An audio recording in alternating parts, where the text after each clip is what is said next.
చంద్రశేఖర్ గారు, ఏంటి ఇలా టూర్ ముగియగానే అంతమంది వచ్చేసి ప్రెస్ మీట్లు పెట్టేశారు. అందులో ప్రధానంగా హోంమంత్రిగా ఉన్నటువంటి అనిత గారు ఏది నిజమైన వీడియో ఏది ఫేక్ వీడియో అని కూడా చూసుకోలేదా, లేకపోతే తెలిసి మరి సాక్షి మీద దుష్ప్రచారం చేయాలనుకున్నారా? ఏదో వీడియోని తీసుకొచ్చి చూపించి ఇది సాక్షి టీవీలో వచ్చిందని చెప్తున్నారు. అందరికీ నమస్కారం సార్. ఎప్పుడైతే గుంపులుగా వచ్చేసి ప్రెస్ మీట్లు పెట్టారో అప్పుడే వాళ్ళకి ఎక్కడి నుంచి కదిలిపోవాలో కూసాలో అక్కడి నుంచి కదిలిపోయాయని అర్థమవుతూనే ఉంది. వైఎస్ఆర్ కాంగ్రెస్ పార్టీ అధినేత శ్రీ జగన్మోహన్ రెడ్డి గారు ప్రభుత్వం వాళ్ళది ఏర్పడ్డ తర్వాత నుంచి ప్రజల్లోనే ఉంటూ ప్రతి కార్యక్రమాన్ని వారు విజయవంతంగా చేసుకొని వెళుతుంటే వీళ్ళ కడుపు మంటల్ని ఈ విధంగా చల్లార్చుకునేటటువంటి ప్రయత్నం వాళ్ళు చేస్తున్నారు.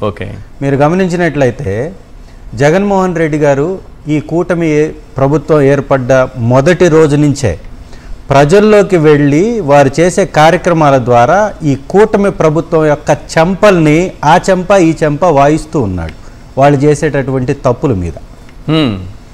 ఒకటా రెండా ఇవాళకి తీసుకున్నటువంటి కార్యక్రమాలు దాదాపు 12 కార్యక్రమాలు. ఏ కార్యక్రమం అయినా కానీ అది ఫీజు రీఎంబర్స్మెంట్ కార్యక్రమం అవ్వచ్చు, లేదా మా యొక్క నాయకుల్ని పరామర్శించడానికి వెళ్ళిన కార్యక్రమాలు అవ్వచ్చు, ఏవైనా తీసుకోండి, ఏ రకమైనటువంటి ప్రోగ్రాం తీసుకున్నా కూడా వేలల్లో ప్రజలు ఆదరించడాన్ని గమనించే కదయా నువ్వు 10 మంది అని 50 మంది అని 100 మంది అని ఆంక్షలు పెడుతుంది ఎందుకు? నిజంగా జగన్మోహన్ రెడ్డి గారికి మనుషులు రాకపోతే, ప్రజలు రాకపోతే ఆంక్షలు ఎందుకు పెడుతున్నావు? ఇవాళ నేను అడుగుతున్నా హోంమంత్రి గారిని, మీరు అసలు హోంమంత్రి స్థాయిలో ఈ యొక్క ప్రెస్ మీట్ కండక్ట్ చేశారా?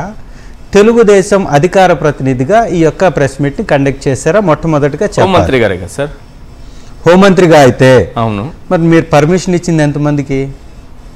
113 మంది. 113 మంది కన్నా తక్కువ ఉన్నారు అక్కడ. జనాలు రాలేదని నువ్వు పర్మిషన్ ఇచ్చినటువంటి వ్యక్తివి నువ్వే మాట్లాడుతున్నావు అంటే కొంతన్న బుద్ధి ఉండాలా లేదా? ఎందుకు జ్ఞానం ఉండాలా లేదా? హోంమంత్రి గారు నిజమే, హోంమంత్రి గారినే నేను అడుగుతున్నా. అమ్మా నువ్వు ఇచ్చినటువంటి హోంమంత్రి గారిని నేనేం తప్పుగా మాట్లాడట్లేదు, విజ్ఞతతో మాట్లాడమని చెప్తున్నాం. మేమేం తప్పుగా మాట్లాడటం. మీరు 113 మందికో 130 మందికో మీరు పర్మిషన్ ఇచ్చారు కదా తల్లి, అంతలో ఏమన్నా తక్కువ ఉన్నారా అక్కడ? మీరు ఇచ్చినటువంటి పర్మిషన్ కన్నా తక్కువ ఉన్నారా?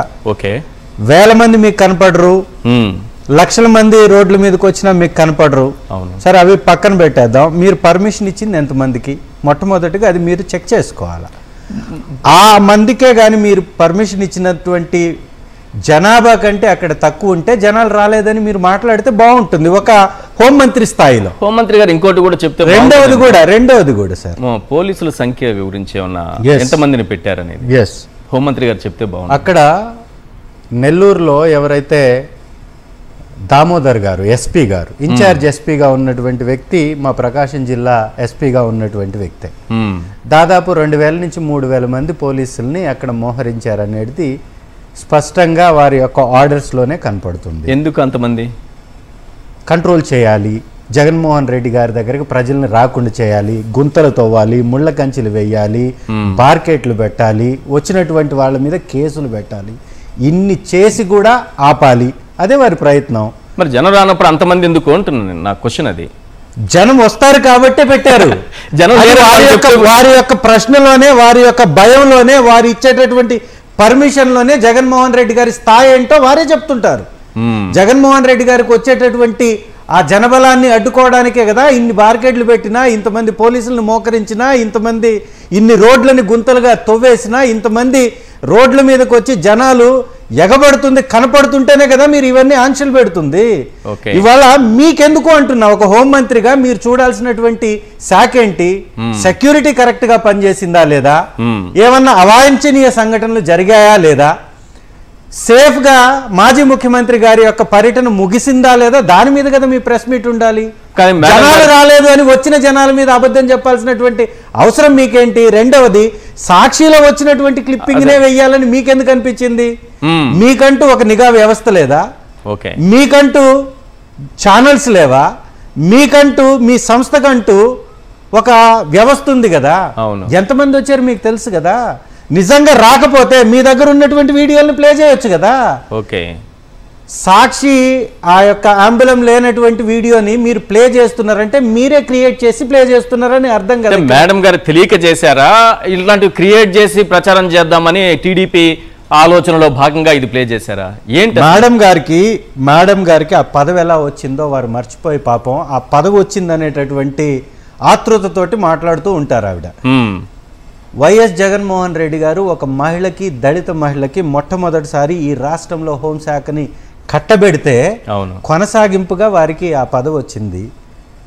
మా సోదరి అది గమనించాలి. ముందు ఈ సోదరి తెలుగుదేశం పార్టీ జపం చేయడం మానివేసి వాస్తవాలలో ఉండాలి.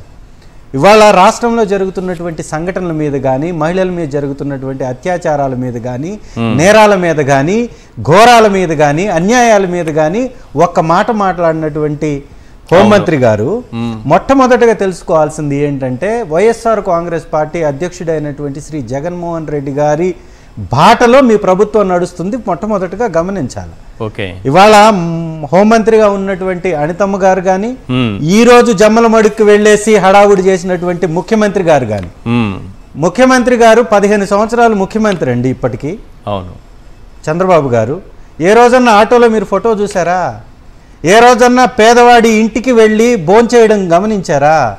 ఏ రోజన్నా ఒక స్కూల్ దగ్గరికి లేదా ఒక కాలేజ్ దగ్గరికి వెళ్ళి విద్యార్థుల యొక్క బాగోగుల గురించి తెలుసుకున్నటువంటి పరిస్థితిని చూసారా? ఎందుకు కొత్తగా ఇవన్నీ వేషాలు, ఎందుకు ఈ కొత్త కొత్త విన్యాసాలు తెలుసా? వైఎస్ జగన్మోహన్ రెడ్డి గారు చూపించినటువంటి దార్శనికత, పరిపాలన, ప్రజలకి ఈ విధమైనటువంటి పరిపాలన ఇవ్వాలని 5 సంవత్సరాల్లో శ్రీ జగన్మోహన్ రెడ్డి గారు చూపించి విద్యా వ్యవస్థల్ని, వైద్య సంస్థల్ని, అధికారుల్ని పరుగులు పెట్టించినటువంటి వైనాన్ని, లాస్ట్కి చిట్ట చివరికి ఎమ్మెల్యేలను కూడా ప్రతి ఒక్క కుటుంబ గడప ముందు నిలబెట్టినటువంటి వ్యక్తి శ్రీ జగన్మోహన్ రెడ్డి గారు. కాబట్టే ఇవాళ ఏకంగా ముఖ్యమంత్రి గారే పరుగులు పెట్టుకుంటూ జమ్మలమడుగు వెళ్ళారు. జమ్మలమడుగులో ఒక సభ చేశారు. ఆ సభలో ఆదినారాయణ రెడ్డి గారు మాట్లాడుతూ కడప గురించి మాట్లాడారు. కడప గడపలో కాలు పెట్టినటువంటి చంద్రబాబు నాయుడు గారు ఆ గడపకి ఏం చేశారు చెప్పాలా లేదా? అవును, చెప్పారా? లేదు. వైఎస్ రాజశేఖర్ రెడ్డి గారి కుటుంబం కానీ రాజకీయంగా లేకపోతే ఆ కడపకి ఎలాంటి పరిస్థితి ఉండేదో ఈరోజు కడప ప్రజలకు తెలుసు. కడపలో గుక్కె నీళ్లు దాగలుగుతున్నారంటే జిఎన్ఎస్ఎస్ వలన, హెచ్ఎన్ఎస్ఎస్ వలన. ఇవాళ గండికోటకి 28 టీఎంసీల వాటర్ ఇచ్చిందే కుటుంబం అండి, శ్రీ జగన్మోహన్ రెడ్డి గారు. గండికోట రిజర్వాయర్ కట్టింది ఎవరు? వైఎస్ రాజశేఖర్ రెడ్డి గారు. గండికోట రిజర్వాయర్ కంప్లీట్ చేస్తే చిన్న చిన్న వర్కుల్ని ఫినిష్ చేయకుండా పెండింగ్ పెట్టినటువంటి చంద్రబాబు గారి ప్రభుత్వాన్ని వెళ్ళిపోయిన తర్వాత జగన్మోహన్ రెడ్డి గారు వచ్చేసి 28 టీఎంసీల వాటర్ని గండికోటలో నింపాడు. ఇవాళ గండికోటలో నీళ్లు రావడం వలన జిఎన్ఎస్ఎస్, హెచ్ఎన్ఎస్ఎస్ వాటి సమృద్ధమైనటువంటి వాటర్ తోటి రాయలసీమ అన్ని జిల్లాలకు కూడా, రాయలసీమ ప్రాంతంలో అన్ని ప్రాంతాలకు కూడా వాటర్ని సప్లై చేయగలుగుతుందంటే శ్రీ జగన్మోహన్ రెడ్డి గారు, శ్రీ వైఎస్ రాజశేఖర్ రెడ్డి గారు పుణ్యం. అది తెలుసుకోకుండా వారు ఈరోజు మాట్లాడారు. నేను చాలా స్పష్టంగా 2 విషయాలు మాట్లాడాను. రాయలసీమకి 11,000 క్యూసెక్కులు మాత్రమే పోతిరెడ్డిపాడు హెడ్ రెగ్యులేటర్ ద్వారా తీసుకునేటటువంటి సామర్థ్యం కలిగి ఉన్నప్పుడు రాజశేఖర్ రెడ్డి గారు వచ్చిన తర్వాత ఒక్కసారిగా 44,000 టీఎంసీలకు పెంచారు రాజశేఖర్ రెడ్డి గారు. దాన్ని మళ్ళీ 2 పెంచుతూ జగన్మోహన్ రెడ్డి గారు 88,000 టీఎంసీలకు తీసుకెళ్లారు. ఇవాళ ఒక్క రోజు 2 టీఎంసీలు తీసుకెళ్లే సామర్థ్యాన్ని ఆ కాలువలను పెంచింది ఎవరై అంటే శ్రీ జగన్మోహన్ రెడ్డి గారు. అది ఒక టైంలో 3 సంవత్సరాలు మీరేం చేశారో చెప్పుకోకుండా ఇవాళ కడప గడపలోకి వెళ్ళేసి రాజశేఖర్ రెడ్డి గారి కుటుంబం మీద విషం చిమ్ముతూ నెల్లూరు ప్రాంతంలో వచ్చిన జనాల మీద కూడా తప్పుడు వ్యాఖ్యలు చేస్తూ వచ్చిన ప్రజల్ని అవమానపరుస్తూ గ్రామాల నుంచి పెద్ద ఎత్తున వ్యతిరేకత మీకు కనపడుతుంటే దాన్ని పక్కదారి పట్టించేటటువంటి ప్రయత్నం చేస్తున్నారు తప్ప హోంమంత్రి గారు కానీ, ముఖ్యమంత్రి గారు కానీ, ఆ నెల్లూరులో సమావేశాలు పెట్టినటువంటి ఆ తెలుగుదేశం నాయకులందరూ కూడా ఇది డైవర్షన్ చేయడానికి చేసేటటువంటి పాలిటిక్స్ తప్ప దీనిలో వాస్తవం లేదు అనేది సత్యం.